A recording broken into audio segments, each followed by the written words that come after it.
नमस्कार केमन आছেন सबाई सौभाग्य प्राप्ति चैनेले आपनादेर सकलके आरो एकबार अनेक अनेक स्वागत।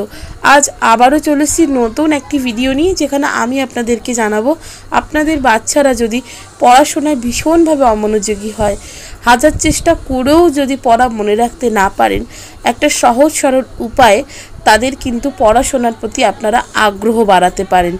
कि सेई उपाय सेटी এই ভিডিওর মাধ্যমে আপনাদের কাছে তুলে ধরব।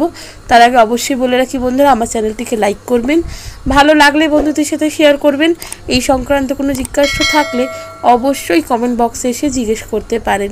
সাবস্ক্রাইব করে বেল বাটনটা প্রেস করে রাখবেন যাতে আমি যখনই নতুন কোনো ভিডিও দিই না কেন সেটা সরাসরি আপনার কাছে পৌঁছে যায়। তো চলুন বন্ধুরা ভিডিওটা শুরু করি।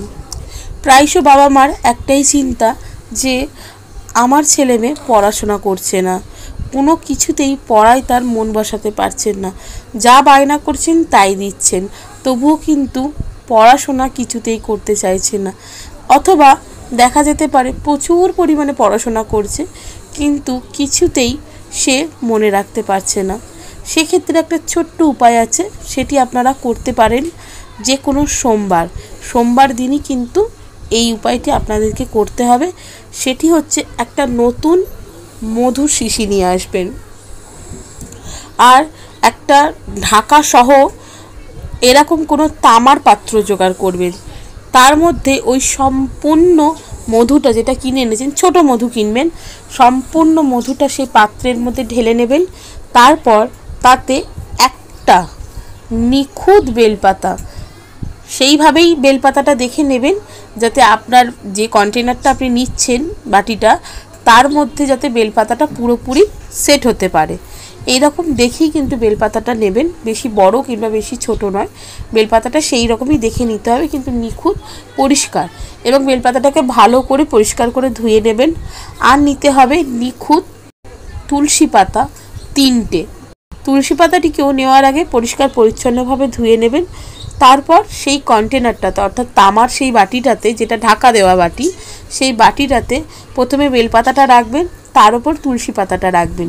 তারপর সেই মধুটিকে সম্পূর্ণ সেই বাটিটার মধ্যে ঢেলে দেবেন।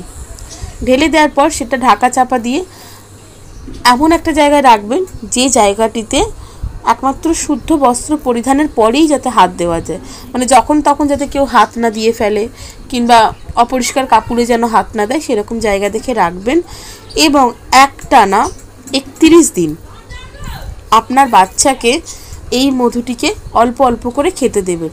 এটো যাতে না করে, প্রথমে একটু তুলে বাচ্চাকে দিয়ে দেবেন এবং সেই বাটিটা সরিয়ে রাখবেন, মানে বাচ্চার হাতে দিয়ে দেবেন না যাতে সে সেটাকে এটো করে খায়, সেইভাবেই কিন্তু রাখবেন।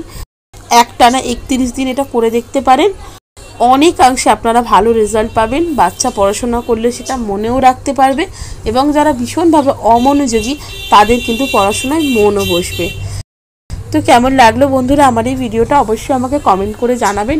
সুস্থ থাকবেন, ভালো থাকবেন, দেখা হবে নতুন আরেকটি ভিডিওতে।